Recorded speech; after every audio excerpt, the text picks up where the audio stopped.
Welcome to Professor Game Podcast, where we interview successful practitioners of games, gamification, and game thinking who brings the best of their experiences to get ideas, insights, and inspiration that help us in the process of getting the students to learn what we teach. And I'm Rob Alvarez. I teach and work at IE Business School in Madrid, where we create interactive and engaging learning materials. Want to know more? Go to professorgame.com/subscribe, start on our email list, and ask me anything. Hey, engagers, welcome again to Professor Game Podcast. Today we have Nadia with us, but Nadia, are you prepared to engage? Yes, super prepared. Let's do this, Nadia, because she is an advanced trainer in playful learning, Lego SERIOUSPLAY Facilitator, and game thinking coach. Her expertise is helping teams face complexity by innovating. And for 18 years, she was the international manager at Hachette Publishing and Lego Education. She was facing challenges for smart working in multicultural environments, and she's been practicing the importance of playful learning to improve creativity, raise engagement, and manage complexity through new ideas. And she decided to found Playnbe in 2018, her company, with the ambition to help more teams unleash their potential through playful learning. And she uses the power of serious play to train creative problem solving, critical thinking, and collaborations. And for the organizations, playful learning is a simple way to bring the key competencies and great fulfillment in the digital and agile transformation. That is part of what she has to say today. But Nadia Benedetti, is there anything that we are missing from that intro? I would say I'm a play thinker as well.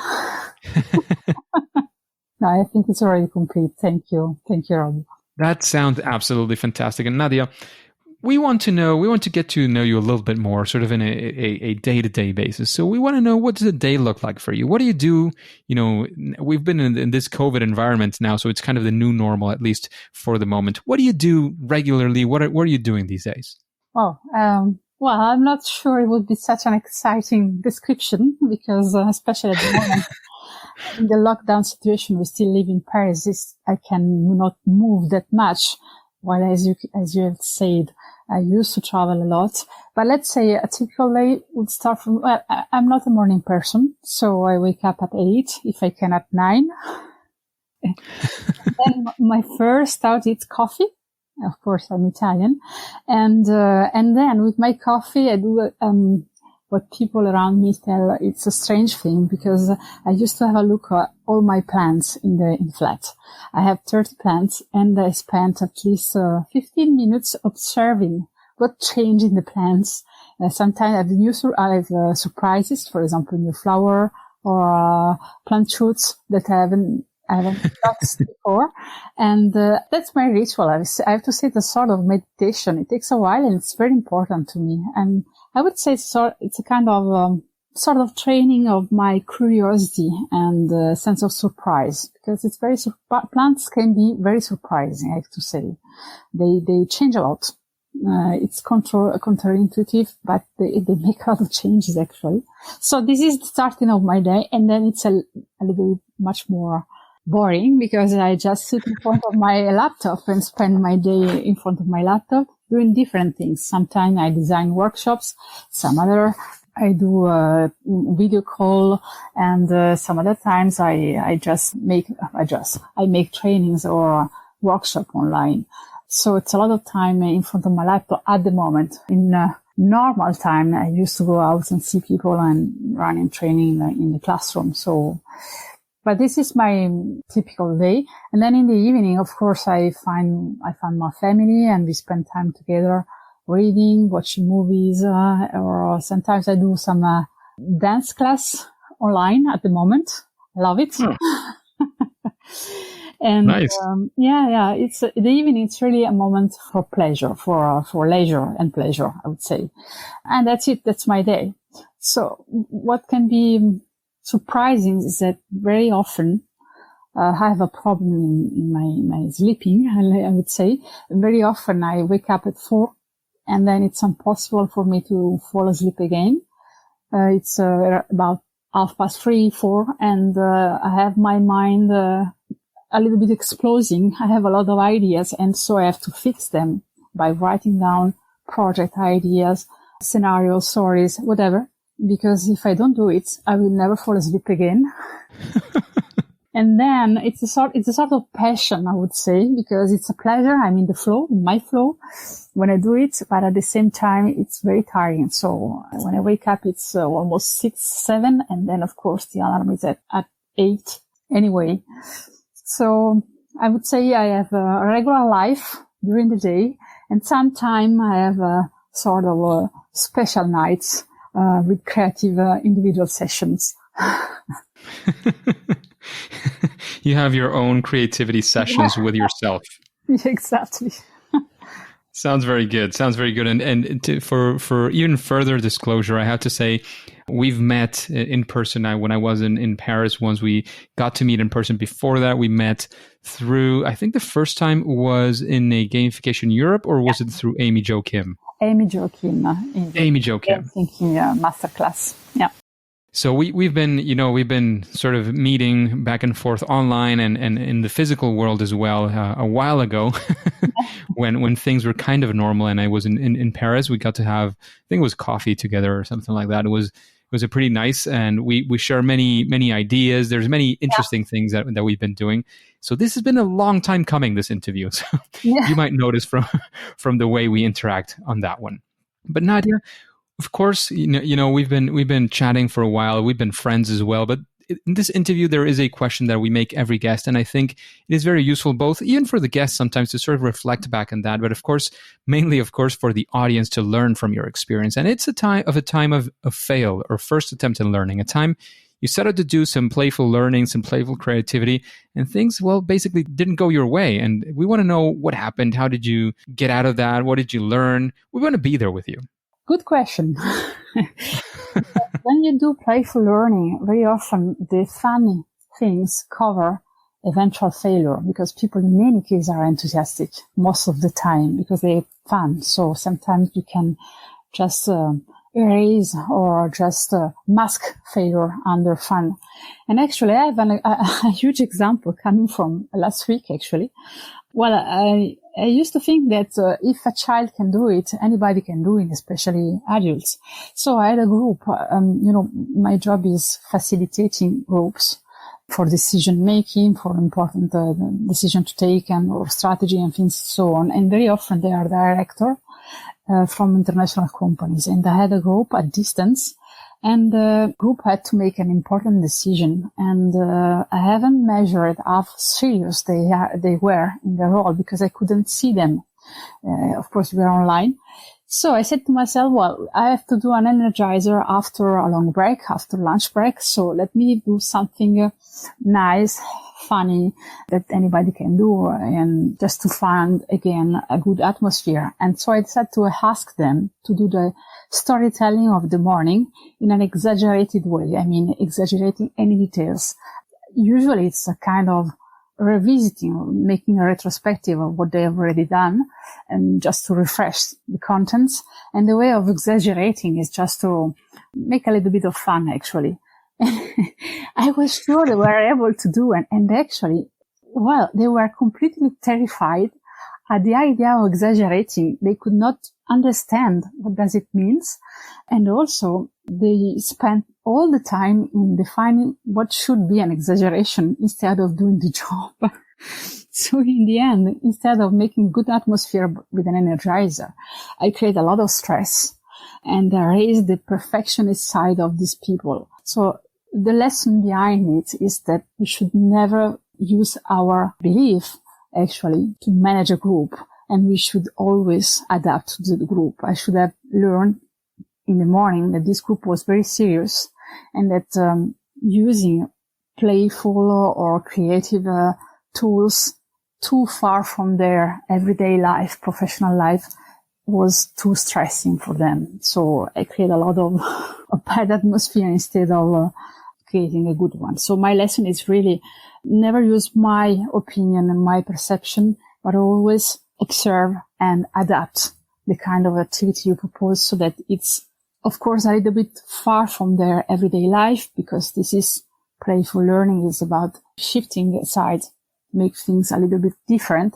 but not too much aside, because if it's too far, people get stressed and also panic actually, instead of just having fun. So I create a lot of panic.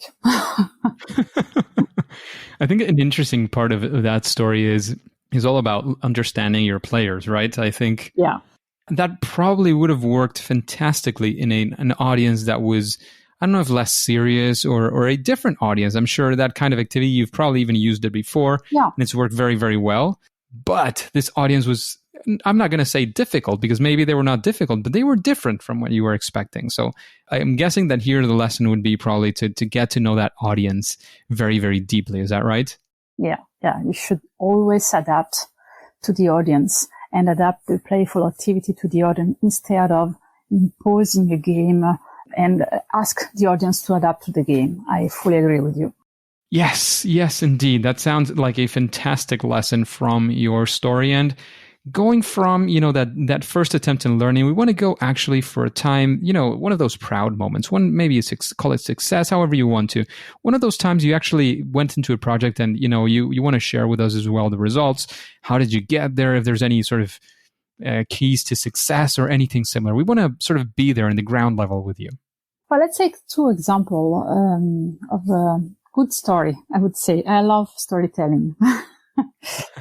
Once I had to manage a group which was composed by two teams that were supposed to work together, which was pretty new for them, while actually they just didn't like each other. So I had a few hours to convince them that they loved each other and that they were able to communicate and collaborate in a proper way, which is a huge challenge. And at the moment I said to myself, why you accept this mission? But actually, the way I solved it is that I made a lot of work in preparing it. And I am proud of this workshop because I really pushed the playful side of all the activities, exaggerating a lot. I explained myself. First of all, I let them express their feelings, the fact that they didn't like the other group and that they could express it. So they were able to brainstorm in a playful way, in an exaggerated way, all the negative aspect they saw in the other group. And of course, each group to the other group. And then they exaggerating on the other side, which could be the perfect version if they could define the qualities. And then I asked them to adopt another third point of view. And I make a little story about it. So imagine that you are a Martian coming in the Earth and looking at you, both teams working together, what you could see. So they imagining themselves in this situation. And then they ask them to make a robot profile, and of the ideal team together. But all this I made with an extremely rapid rhythm, changing activity all the time, changing the deadline, actually, time available all the time, and with a lot of surprises, unexpected change, like, for instance, one person going to go from one group to another and so on, so that I improved a lot interaction, actually, from one team to another. And the rhythm was so fast that they could not react. And they was so focused on attaining the goal. In the end, I raised on the competition speed of the people. And so I give so much rhythm in the session that they were obliged to interact without thinking about the fact that they don't like each other. I managed by this interaction to let them know each other better and appreciate, starting from what they really did together, from action for what happened, and not about ideas they had from each other. So I was very proud of it, because at the end they were able to make a sort of blasone, I would say a sort of symbol of their new team. And they appreciate each other. So it was a challenge in a few hours, I have to say. So that's one of my proud things. The other one is about a leading team asking me, people who met once every 6 months. They were director of a big administration in France, and they need to make a retrospective of a project they lead together. But the project was about 5 years project. So it was a huge retrospective to be done in a few hours. And actually the way I managed it is that I asked themselves to make the fairy tale of the project. which was a sort of way of overcome the perfectionism or the serious attitude they could have, and at the same time to simplify, go to the essential. So I asked them to put in the fairy tale, good facts, bad facts as well, the hero, the antagonist, the prize, and things like in a fairy tale, actually. And and they were allowed as well to use images, to use draws, whatever they wanted. They could sing, they could act. And in the end, they spent a very pleasant time. They had a lot of fun, and it was very effective because people who lived the whole project during the 5 year were able to go to the key facts, bad and good facts, and to let them merge the key learnings. And people who were in the project only for part of it, let's say only from 6 months or 2 years instead of the 5 years, they could have a whole vision of the project. So they had a lot of insights in the end on what should be kept for the next project and what should be left. So I was proud of it. And I hope you were. Sounds like a fantastic project. It sounds like something that went very, very well. So many things to sort of unpack there. Is there like any key lesson you want to highlight from that story? Yeah. First lesson, nothing is impossible. There you go. Second lesson, behind the request from your client or from the group asking you to facilitate something, there is also a deep need. And if you manage to touch it, to see which is the deep need behind the main problem they say, actually you have the key to success, actually. I mean, in the second workshop, they pretend to make a retrospective of the workshop, but actually what they really wanted is to have the key learnings and let people who have not a global vision of the project to have one. Not on everything, but on the key learnings. So it was not just a retrospective, it was aligning about what is important to keep in the project and to reuse in the next one. So it was a little bit much more raffiné. Refined, I guess. Refined. Yes, thank you. And also another lesson is that it demands a lot of preparation. Probably, even if the workshop is short in some way, the time you spend in preparing it's a huge amount of time in reflection, questioning, finding a solution, finding also alternative in case it works, it doesn't work properly, or they evaluate in another direction. So you have a lot of forecasting in some way and a lot of imagination to see possible outcome and issues you can have in the workshop. So it's a lot of work. That sounds fantastic. It actually sounds fantastic. So Nadia, we've gone through a fail experience. We've gone through a success. And of course, at this point, you have done this more than once. So you probably have some sort of process, some way of approaching this playful learning, this creativity through playfulness, gamification, game thinking. How do you, let's say you get a project tomorrow. What would be sort of your first approach? What are the things that you do when you're thinking of these projects? A huge question. Of course, it depends on the project, but yes, I have a sort of canvas in my practice, I would say.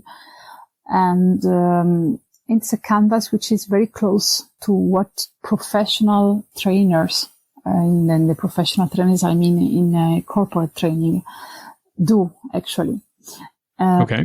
First of all, I spend a lot of time with the commanditaire, we say in French, which is the person asking me for the project, to detect what they want, what they express as a need, and what they really need, and to find which is the goal, like not the goal, but the objective, I guess. Why they do it, which is the real need, what they want to achieve, which is the accomplishment that they want to reach, the improvement for the group, for each people, as an organization. And once it is clear, and it's a lot of time in clarification, a lot of questioning, a lot of re-questioning, a lot of questioning different people if I can, but I need to understand where do they want to go.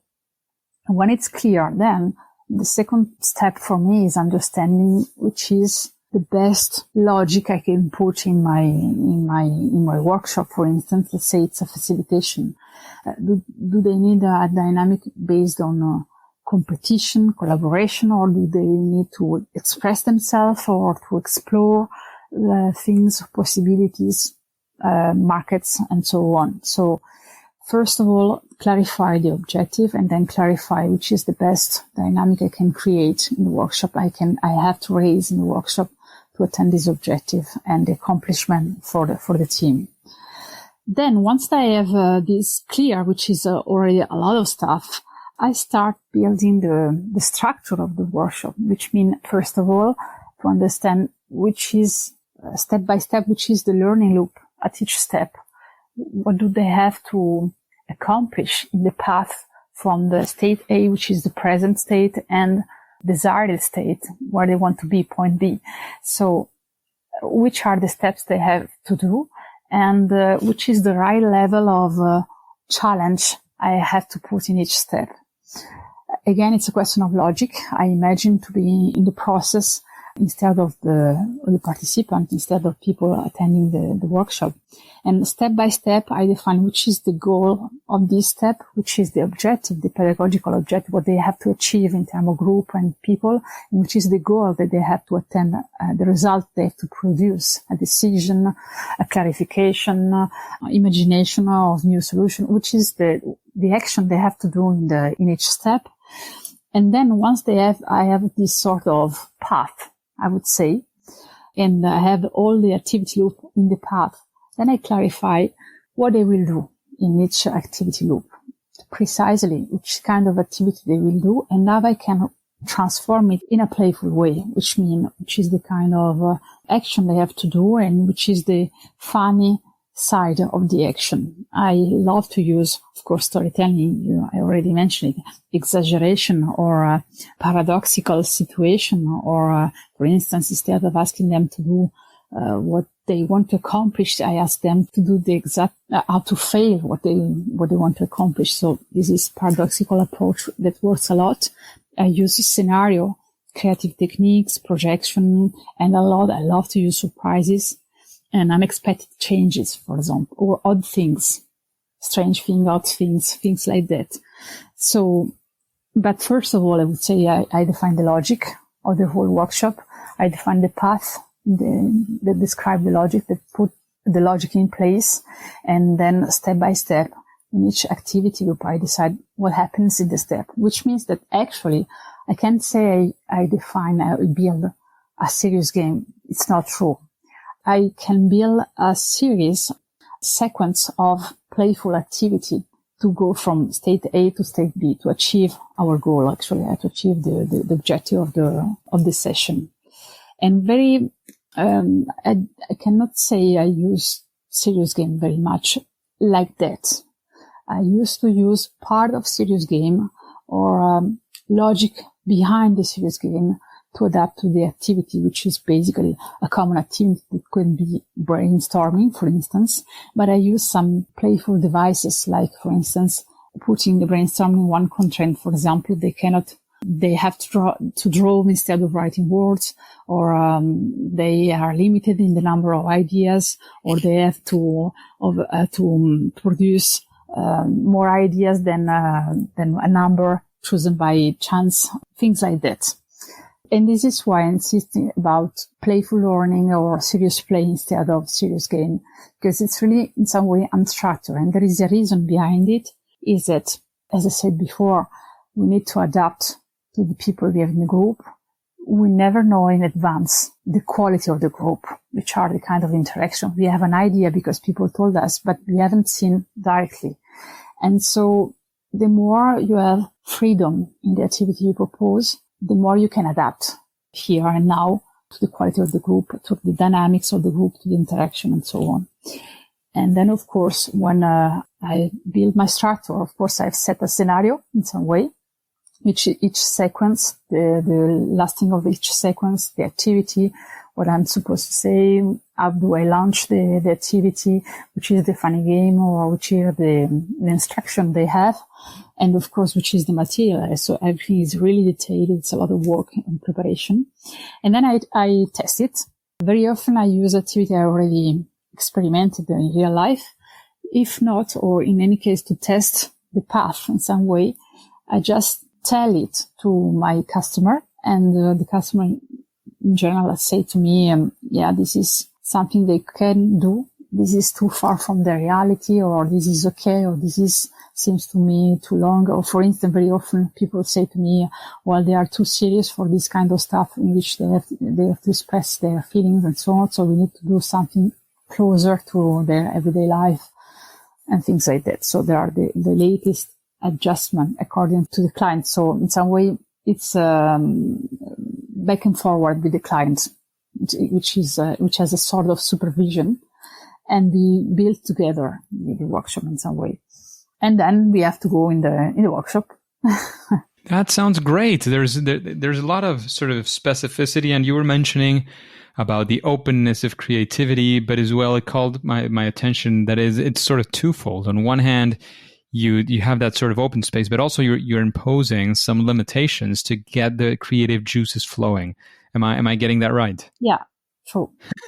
Limitation for creativity. It's an interesting concept that I've seen more and more, and I think it makes a lot of sense. So I love all those steps, all that specificity that you put us there. We sort of got a peek into your mind, Nadia. and you picked a key point for me, because we have a lot of misunderstanding about it, but actually there is no creativity without any constraints in some way, any limitation. Because if you don't have a challenge, if you don't have a problem in some way, why we should be creative? We can be imaginative, but not necessarily creative. Creative, it's a lot of effort. We do things differently. So we don't have the knowledge, or we are not the customer to do this way. So everything new is an effort. And so creativity is an effort. And so we go for creativity when we have limitation to overcome this limitation. And the first limitation I use in the workshop, it's limited time. So people say my workshop are very, very active, very dynamic. It's true. It's a way of doing creativity, and there are other ways, but for me, getting people in action and interaction with the environment, with the other people, is very important. The rhythm is very important, because otherwise people go back again in their habits. Some habits are good, some are not so good. So that's why we want to break them every now and then. Yeah. Just a quick break before we continue. Are you enjoying this podcast? If you're listening through a podcasting app, please subscribe and rate us on the app. This will be of great help to reach more engagers so we can change the world together through gamification. So Nadia, we've been talking about many things now. Is there what you would maybe call sort of a best practice when creating these workshops that you do? Something that, could be things like the restrictions you impose. I don't know. It could be one of many things that you've mentioned, or something new. But again, is there a best practice, something you say, when you're going to do these workshops, maybe think of these things and that'll help you in your results?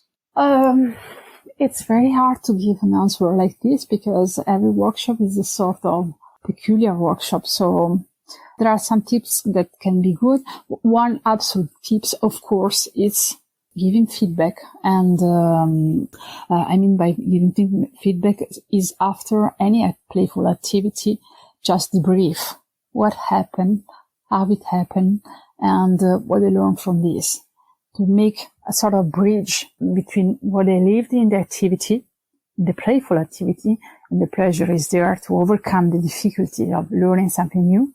But you also need to make the bridge between the playful activity and their reality, especially professional reality.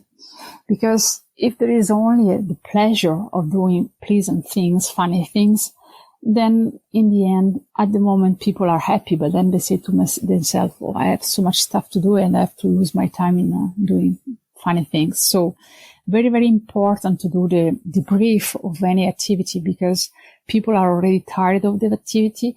It's pretty new for them. So we need to, it's very, from the ontological point of view, it's essential to help them to make this bridge, to see that what they lived in the game or in the playful activity, learn then something new that they can use in the real life And if they see the bridge, then they will be motivating, redoing or reusing what they learned in real life. Also because they know that it can be funny. For instance, exaggeration. I say like this. I use it as a creative techniques and also a playful activity. People love to exaggerate, except from group ahead. But most of the people, children, love to exaggerate in general because it's funny. And actually, it's a way for the brain also to demystify in some way difficult things or difficult tasks or challenging that we are fear to overcome and things like that. By exaggerating, we tell to the brain, it's not that hard. It can be ridiculous. It can be funny. So it's not that hard. And you have a sort of nuance in your perspective. So it's no more black and white. It's gray. It's different sort of gray, I would say. And this to say that to let people understand the value of the funny things they do. For instance, an exaggerated story. You need to explain them. Okay, you exaggerate like this, what you have learned, and you can use these learnings in your everyday life. For instance, if I take the group I accompany in doing the fairy tale of the long project, the brief was about the fact that in the end, we have very few things that we need to keep in mind, even in long-lasting periods. And in the few things, we need to keep in mind good things, but also bad things. It's not an evidence that people do the connection by themselves. We need to help them. This is the key point for me. We need to, the key tips. Always the brief, a playful activity. That sounds absolutely fantastic. Very complete. Very, very complete best practice or best practices that we could be including in what we are creating. And Nadia, we would like to go for 2 recommendations from you. One, is there somebody that you would like to listen to in an interview here in Professor Game? And the other one is, if you had to recommend a book, which book would you recommend to us? Oh, if you could invite one person I really love, it's Tyagi for me. I don't have the pronounce in English, but it is written Thaiagi. And actually his name is Sivasailam Tyagarajan. I don't know if the pronunciation is good, but Tyagi is an Indian. I'm sure it's good enough. It sounds like an Indian pronunciation, right? Yeah, he is Indian, but he's living in the US since 40 years now. And actually, this man, in the last 40 years, invented a game or a play every day. And actually, a really revolution for me, the way we conceive learning and the way we do instruction, because for me, it was one of the first introducing play in the professional world, even if for 30 years he used to call his activity strategic interaction. He avoided the word play because it was a sort of taboo in the professional world, but actually makes interactive, playful activity since a lot of years now. And I had the occasion to follow one of his trainings, and actually it's wonderful the way he managed people individually and the group dynamics in the session. It's a sort of magician. You feel yourself involved, even if you are trying to do something else. Actually, it captures you in the dynamic, and you learn a lot with interaction with other people. So it's magic. So if you can invite him, it's a very interesting person with a lot of experience. Sounds like a very interesting person. And what about a book, Nadia? Oh, a book I loved, and which is very few known in France because it is not translated, is Play. And Play is the book from Stuart Brown, and it explains how play shapes the brain, opens the imagination, and invigorates the soul. I'm reading the subtitle. And actually, it's a wonderful book to understand the role of play before going to the game, but really the role of play in human life and not only in nature in general. So it explains also why it's an essential activity and why it is so important for well-being and also for reflection, creativity, good social life, and so on. And how not having a playful dimension in our life can bring us to depression. It's very interesting, very, very interesting. It gives the frame of the role of play in life. Wow, it sounds super, super interesting, actually. Well, play is definitely a key topic in gamification. Some people argue play is part of it. Some people argue it's not, but it's definitely, at worst of cases, it's very, very related. And there's a lot that we can learn because we play the games, as as the word says and suggests. So definitely sounds like a very exciting recommendation. Nadia, what would you say in, very few words, what would you say is your superpower in this world of playfulness and workshops and creativity? Imagination and curiosity. Very, very important in these topics, definitely. And Nadia, finally, the most difficult question of the day probably is, what would you say is your favorite game? Oh, yeah, that's a difficult question. I have a lot of, but I love particularly Dixit. I don't know if you know, it's the cards you have to make a story or to divide or to, like you can make story with it, but actually it's about, Dixit is about you take card and you give a word about the card you have taken, and people then need to guess between all the cards that are in the table, which is the card corresponding to the word or expression you used and you introduced to the other word. It's a little bit, I'm not explaining in a perfect way, but in any case, Dixit, it's for me a lot of imagination, a lot of freedom, a lot of metaphors. So it's extremely rich and enriching, inspiring. And then I have to say I love also Catan. Oh, Settlers of Catan, yes. Yeah, I love it. I don't know why, but I like the fact that we build things, villages, routes, and so on. It's sort of exploration in our management capability in some way. And of course, Lego bricks. Those are not necessarily a game, but you can create games out of your Lego bricks, right? Yeah. Absolutely. Absolutely. It sounds fantastic. So, Nadia, thank you very much for being with us today with the Engagers, sharing so much knowledge, so much experience that you've had. Please let us know where we can find more about you. You'll find all of these details in professorgame.com. If you look for Nadia, Nadia, you'll find definitely the show notes page. But let us know where, webpage, social media, wherever you want to lead us to. Oh, well, you can check my website, I said in French, Playnbe.com. So everything is inside, and I give also a lot of tips about play and the role of play. So it can be interesting. If you don't like this website, you can read the text in case. But I would say the website or on LinkedIn as well. I used to publish contents about creativity, especially, and playful facilitation at the moment, I have to say, because there is a big issue about how to facilitate or how to manage meeting online in a more engaging way. So this is my topics at the moment. That sounds absolutely fantastic. It sounds fantastic. Playnbe is play, like the word play, then the letter N, and then B, like, yeah, I know I am, you are, to be, the verb to be. .com. So there you can find Nadia, you can find Nadia Benedetti on LinkedIn, but you will find all these links on professorgame.com. If you search for Nadia on the search bar, you will definitely find the show notes for this episode. Nadia, once again, thank you very much for investing this time today with the Engagers. However, at least for now and for today, it is time to say that it's game over. Hey, Engagers, thank you for listening to Professor Game podcast, and I'd like to know, how are you listening to this podcast? If you're doing it through a podcasting app, have you subscribed? Have you rated this podcast? Please go ahead and do so. That way, because there's an objective to this. It's not an ego thing, The idea is that we are able to reach more engagers like you so that we can together achieve our mission of making learning and making even life amazing using games, using gamification, game-based solutions. If you need instructions, I can help you out a bit. You can go to professorgame.com/iTunes, and there you will find the instructions for at least a couple of those platforms. So remember, go ahead, take a couple of minutes. It's going to be a quick thing. Subscribe using your favorite podcast app and listen to the next episode of Professor Game. See you there.